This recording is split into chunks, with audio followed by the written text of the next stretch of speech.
Colleagues, I propose that we now move on to item 3 of our agenda, which concern Calray support for various actions. Tout d'abord, je voudrais évoquer d'abord l'invitation que j'ai reçue au groupe, du groupe de travail sur l'Ukraine pour me rendre à Gdansk et participer à une rencontre sur la situation actuelle dans ce pays. Malheureusement, en raison d'un agenda et d'autres engagements, je n'ai pas pu être présent, mais le secrétaire général de la Calray a pu me représenter à cette importante réunion.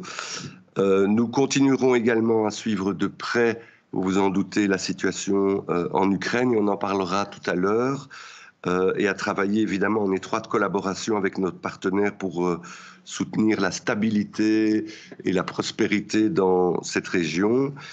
Ensuite, je voudrais également revenir sur ma participation récente, il y a quelques jours, au bureau du comité des régions que j'ai évoqué dans mon introduction. Donc, chers collègues, j'ai eu l'occasion d'intervenir au bureau du comité des régions. J'ai mis en avant l'importance de l'action locale pour renforcer la cohésion et la solidarité en Europe. J'ai également souligné l'importance de l'engagement de toutes les parties prenantes pour garantir une meilleure qualité de vie pour nos concitoyens. J'ai également présenté, je pense que ça c'était l'enjeu majeur, j'ai présenté notre programme d'action pour cette année 2023.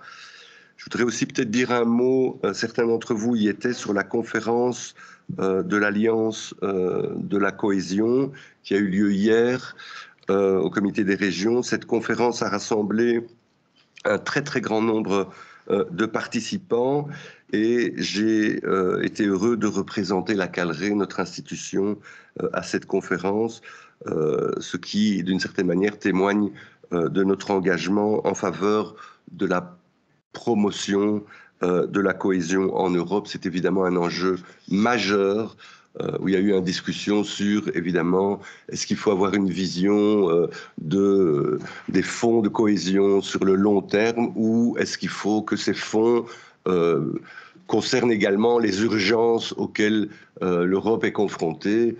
Et donc voilà, il y a eu un grand débat là-dessus. Je pense, à titre personnel, qu'il n'y a pas de contradiction entre à la fois avoir des objectifs à long terme et pouvoir répondre de manière pratique et concrète aux enjeux immédiats qui concernent notre continent. En tout cas, je suis convaincu que ces rencontres témoignent de l'importance de notre travail et de notre engagement en faveur d'une Europe plus unie, plus solidaire. Le ministre-président l'a rappelé. Je pense qu'il est important que nous, au niveau de la Calray, nous puissions continuer à travailler ensemble pour promouvoir cette cohésion, promouvoir ce dialogue, promouvoir cette coopération à la fois au sein de nos institutions, mais rappeler combien il est important que la voix des régions soit entendue en amont même des prises de décision à l'échelon européen. Je pense que c'est un enjeu majeur aujourd'hui pour nos différentes régions. Vraiment, je pense que là, on doit continuer à insister là-dessus.